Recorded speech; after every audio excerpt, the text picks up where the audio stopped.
This is the Big O Show.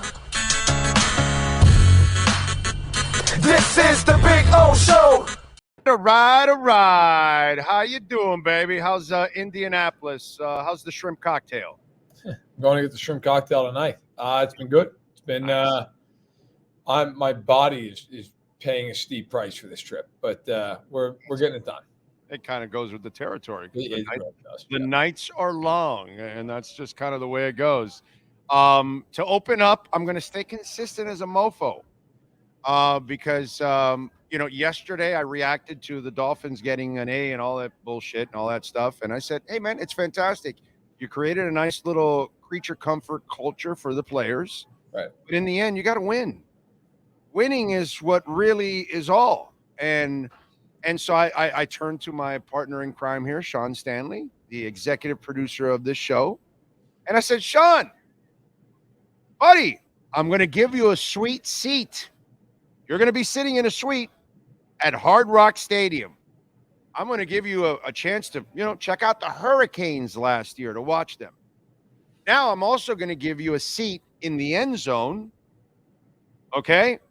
First level. I'm not going to put you in the second level. I'm going to put you in the first level, right under the second level of the Orange Bowl in 1991. Where, when water falls on you there, Matt, you're not sure it's water or urine. When you go to the bathrooms, well, there could be a woman actually taking a dump in one of your urinals. You have to make a line to get a beer. Be ready to make a line of about 400 people. You need to take the elevator. It's going to take 5 minutes to go up. So let me ask you, Joe fan, where do you want to be? Do you want to watch the 91 Canes in a place where you could get blocked because you parked in Pepe or Juan's yard and they tell you no blocky, but too many cars came and they paid and you got blocky. So now after the game, you got another 2 hours to wait. But you got to see Melvin Bratton and Jerome Brown and Vinny Testaverde and with titles. So what you want to see the Canes lose to Georgia Tech and Middle Tennessee State and struggle and lose to FIU in the creature comforts, or do you want to be in a situation where, damn, it's ugly? And then here's what I said to everybody. Also, I said, by the way. We all want to go to Kansas City. Do any of us say we want to go to Kansas City because the stadium's comfortable? No, actually, we don't. We actually say because it's one of the true classic stadiums left. They have the culture. They have the barbecue outside. They win, and if you appreciate the NFL, I get it, inside your division, you want to hate everybody, but outside of your division, you still have to admire people that do things the right way on the field. And so, boom, there you go. You got that. So we never talk about the Kansas City facilities. We know it's an old stadium, but if you tell somebody you went to Lambeau or you went to Arrowhead, they're going to go, wow, dude, that's freaking cool. Because a couple of years ago, before the Rams moved out, I made sure I went to LA and I saw a Rams-Seahawks game. And I thought it was cool that I was at, and the place is a dump. But I was there at that stadium. Okay, that's cool.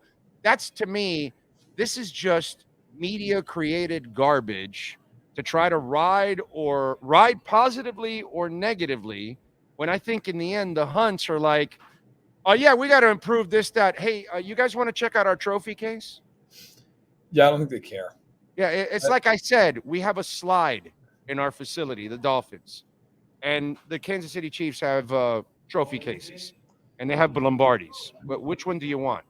You know what I mean? So in the end, this is just a load of shit, to be quite honest. I would say, first of all, to answer your question about which Canes team I'd like to see. No, it's not just the Canes team. Yeah. The environment that you're in too, by the way. Okay. Right. No, I get. So listen, I have a perfect answer for this because I can answer it with experience. I am a New Jersey Devils fan in hockey, and they play in a stadium now known as the Prudential Center or the Rock in Newark, and that stadium is gorgeous. I mean, that is one of the nicest buildings you could ever be in. Every bell and whistle in it, great food, million different options, every beer you could think of on tap. And guess what? Since they've played there, they've largely sucked, okay? And I don't care that the stadium's really nice. because they suck most years. Now they're like at least moderately respectable. But for a long Dude, you sound like an Islanders fan. okay, Talking about Nassau Coliseum. that stadium. Have you ever been to Nassau Coliseum? No, never have, but Oh, it's legend. dude, so the Nassau Coliseum, when you walk in, because I have seen Islanders games there, you walk in, it's just a big bowl, and there's no like upper and lower deck. I mean, it just is what it is, right? It's just straight up. Yeah. So people, toward the end of the life of that stadium, the bathrooms, there weren't enough. And like you'd sit there for 45 minutes waiting to take a leak. People would just walk outside the stadium doors and just take a leak, like just on the asphalt, and then just walk back in. Like that was Nassau Coliseum. But to my point, so when the Devils were really, when you talk to an Islanders fan, oh, they thrilled to death. That was their place. They swear by that place, the environment, the culture, the winning, all that kind of crap.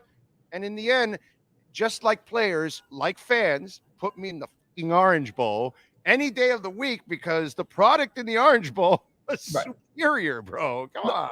And look, my whole point about the Devils was like when I was a kid, they played in the Meadowlands in Continental Airlines Arena.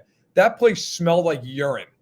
And the best food you were getting was like a 2-day-old pretzel and maybe like a Carvel ice cream cone, if you were lucky. And half the time they were out of ice cream.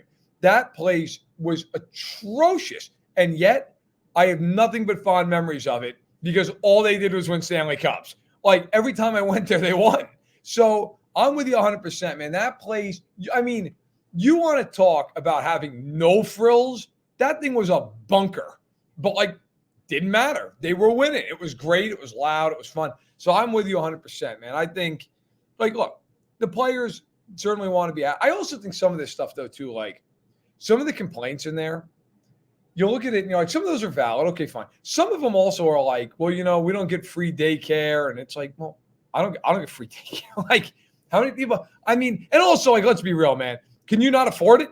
I mean, what do we do? Now, look, the Chargers could give daycare. I'm not defending the Chargers, but like that's the big issue. Like, I mean, it's just like that seems like a minor thing that is now being like, oh, the Chargers are a terrible franchise. There's a lot of things to poke fun at the Chargers for. You want this Chargers, or do you want me to put you Jack Murphy with Air Coryell? Right. Let's go, Charger fan. Do you want to be in this beautiful stadium with that product? Or do you want Air Coryell and Chuck Muncie and John Jefferson and Joyner and Kellen Winslow and Dan Fouts? And do you want to watch that instead? And at Jack Murphy, by the way, go ahead. Old ass stadium, cookie cutter stadium that was all over the country. The same kind of stadium that everybody built in Pittsburgh and Cincinnati and all those kind of places. There you go. Would you want that? Every Charger fan will say, screw. Where's it? Not Burbank. They're in Inglewood. Screw Inglewood. Yeah, screw Inglewood. Get me back to Jack Murphy. And come on, dude. Yeah. It's the same thing. It's just this is just media crap. In the end, you know, here's the other point I made. Okay. You know, years ago, there were a bunch of guys that made money for the Dolphins off of one guy. And so it was Kenny Mixon. It was Lorenzo Bromell. It was Trace Armstrong, got a big deal from the Oakland Raiders. It was Adewale Ogunleye, went and got a deal from Chicago. Do you know why? They were playing opposite of Jason freaking Taylor. Right. So when you're a player, who gives a shit about the facility? Bro, I'm playing with Mahomes. Who gives a shit about the facility? I'm playing with Chris Jones. Bro, who gives a shit about the facility? I'm playing with Travis Kelce. Who gives a shit about the facility? I'm playing with Bird. I'm playing with McDuffie. Man, I'm a football player, and I get to play with these other guys. This will elevate my game. I get to play for Andy freaking Reid. Brother, that's what this is all about, dude. Okay? And that's what the fan is at the same time. I get to go see Canes of the 80s and 90s, not the crap that I'm watching now. I don't care where you put me, dude. You know what I'm saying? And so, yeah.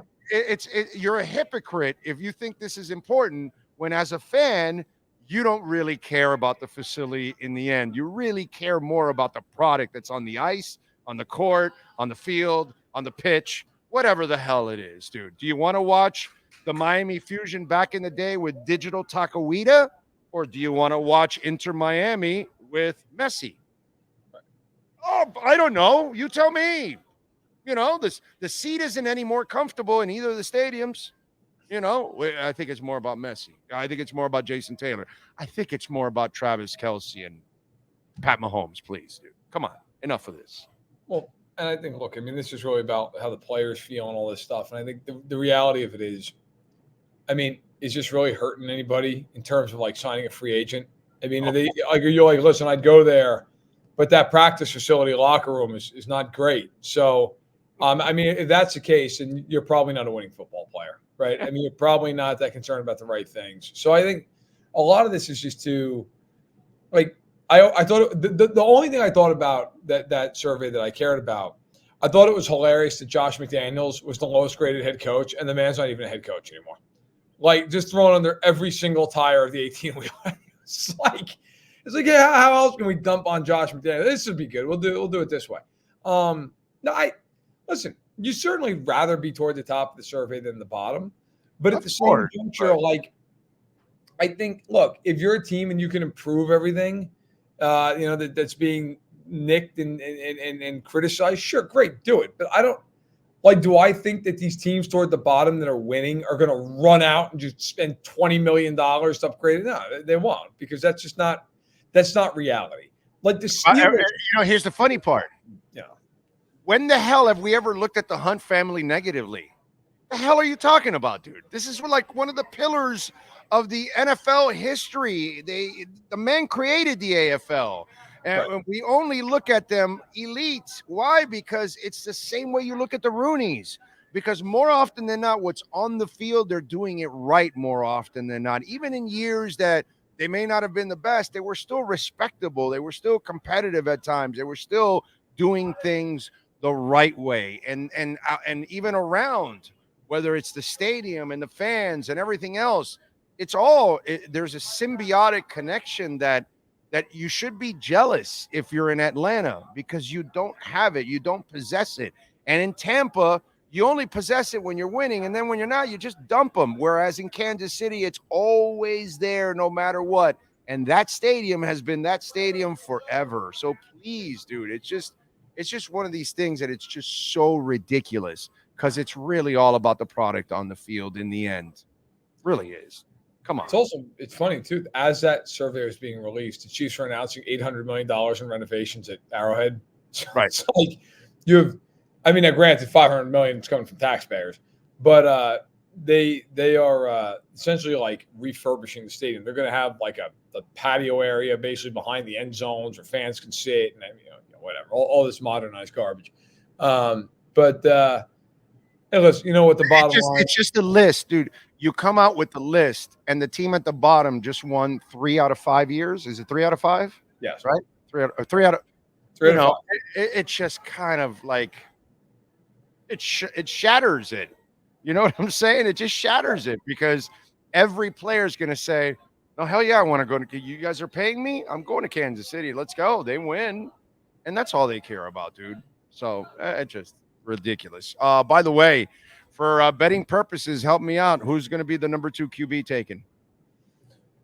That's a great question. I was just talking about this with somebody else.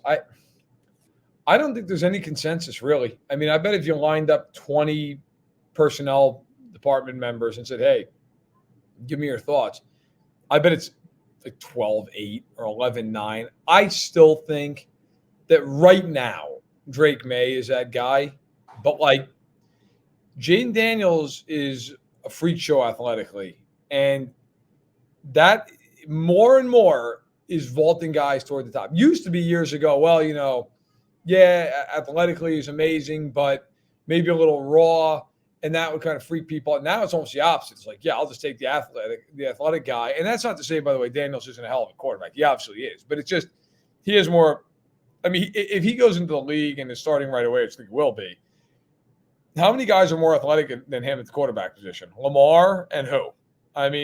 Justin Fields maybe? Like, it's not a long list. So I personally really like him.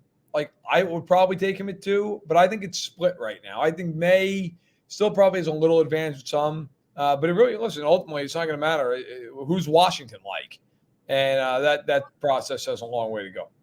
Yeah, and Jaden, I think what helps him is he's improved his accuracy throughout his career. So I think that's definitely going to help him out. And are you hearing who is excelling in interviews and maybe who's bombing out in interviews? A lot of that's still just kind of wrapping with some of these positions, and I think we're still kind of waiting to see what the fallout is, so to speak. I think the one thing that has been really interesting being here in Indianapolis is a lot of talk about the fact that this draft class, there hasn't been that big story out of it. You remember last year, Jalen Carter was that massive story, right? That everybody the whole week, what's going on with Jalen Carter, and it always seems either because of an off-field thing or a medical thing that there's that one player or two players you're like, yeah, that guy's been the story. There hasn't been that story this year. There hasn't been the guy who, quietly people are like, yeah, he really was a disaster in one-on-ones, or this guy's medical is a train wreck. Like that has not happened this year. So I think for me, the most interesting story is, and I wrote this in our notebook today. I think is up right now. One thing I've talked to around the league with some people is there's a thought that the first 10 players in this draft could all be offensive players. That has never happened since the AFL-NFL merger. And I think, you are basically guaranteed, barring injury, to have 3 quarterbacks in the first 10 picks, 3 receivers in the first 10 picks. You might get J.J. McCarthy in the first 10 picks. You're going to get Alt out of Notre Dame, the left tackle, in the first round, or in the first 10 picks of the first round. Do you see McCarthy as a top 10 player? Is that something? Now, I don't, but I'll tell you what, that is one thing in Indy. There's a lot of steam about that he is going to be the fourth quarterback off the board, and that he is going to, at worst, be top 12 or 13, but a lot of people think he's going to be a top 10. Wow. Smoke screen? I don't know, man. I mean, at first I kind of thought it was, but then you hear it everywhere. These teams, these personnel evaluators are like, no, he's really, really good. And the year of Johnny Manziel, I kind of heard the same thing. There were people that would come up to me and say, oh, no, but he's got a 70% completion percentage from the pocket. Yeah. And I was like, it's still, backyard football. It's still not really structured football. And there was a little bit of that drug happened with Johnny Manziel that year. And I wasn't one. And again, those people know way more than I do, but I was never on the Manziel bandwagon. And then this guy, I kind of see maybe a backup, maybe a mediocre starter or something, but maybe I'm wrong. Right. I don't know. I don't know. I mean, a lot of people love him. And I think it's interesting. If you look at he and Jaden Daniels, and I think everybody agrees Jaden Daniels is ahead of him. I don't think there's any argument about that. Yeah. Jaden Daniels started at ASU at Arizona State, was there for 3 years, was nondescript. I mean, it wasn't terrible. Maybe his freshman year, his true freshman year, he actually threw 17 touchdowns, 2 picks. But next couple of years, nothing crazy. Goes to LSU. It's fine. He's a good player. But then last year explodes. 3,800 yards, 40 touchdowns, 4 picks. Obviously ran for a million yards.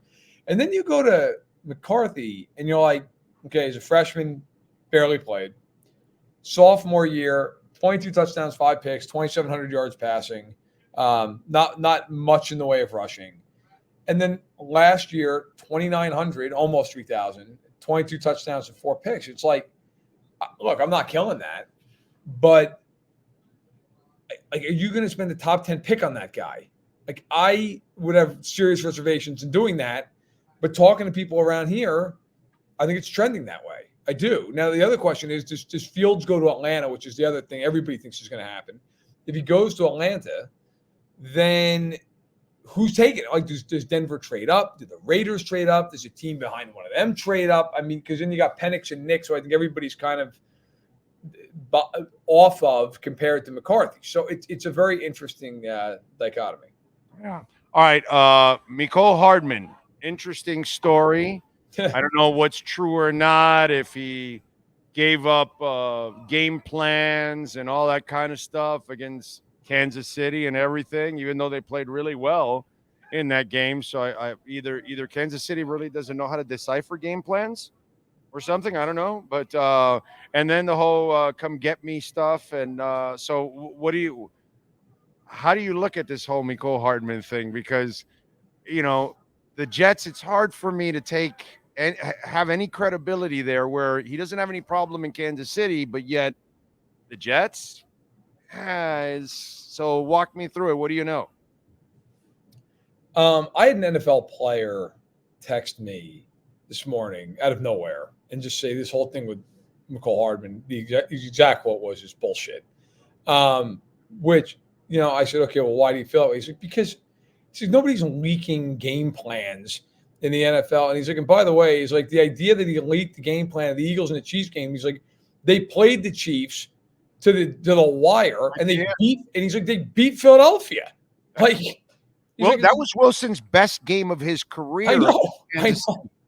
The best game he's ever played was that game. I think, look, the Jets right now, I got to tell you, and this is just a personal opinion, but like, you get Sauce Gardner tweeting out all kinds of stuff and deleting all kinds of stuff. And the Jets are that team right now in the NFL they're just a picture of dysfunction.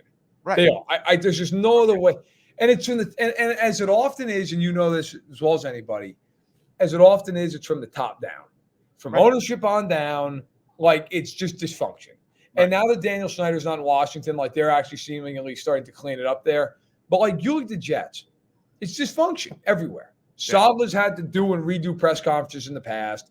Woody Johnson's Woody Johnson and has been forever. Like I was at Joe Douglas's presser. Salah didn't do it; it wasn't here.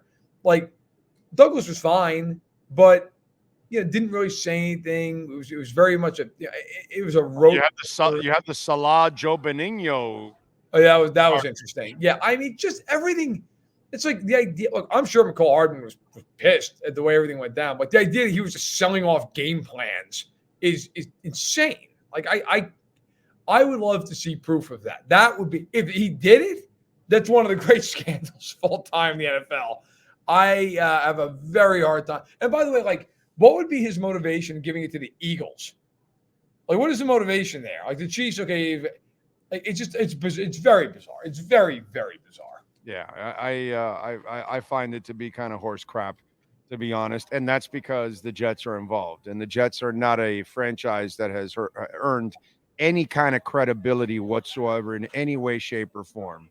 And so, unfortunately, I have to give Mecole Hardman the benefit of the doubt here because he's part of a great organization, and he's been there twice now. So if they brought him back a second time, they must like him. They must at least say, all right, you know what? This guy's all right for us. So yeah. I'm gonna go on the Mecole side. I just found it to be, buffoonery. What are you working on Sports Illustrated, my brother?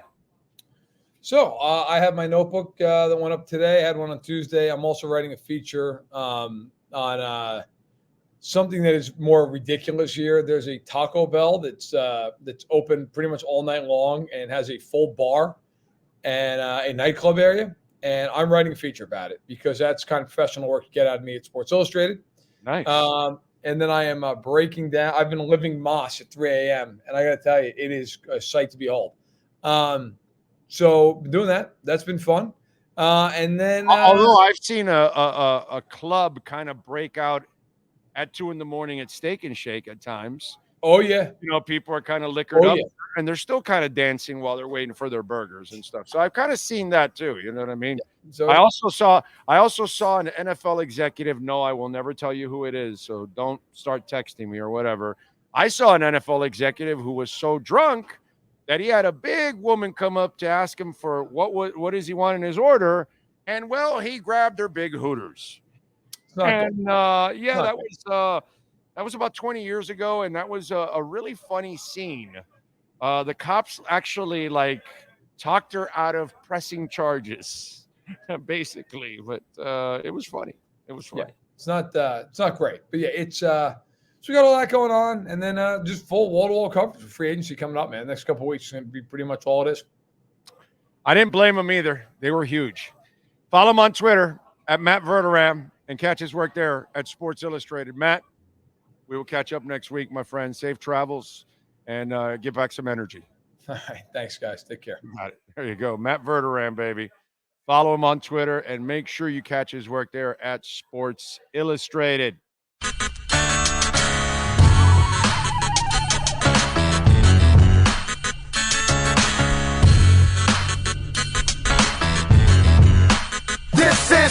O Show.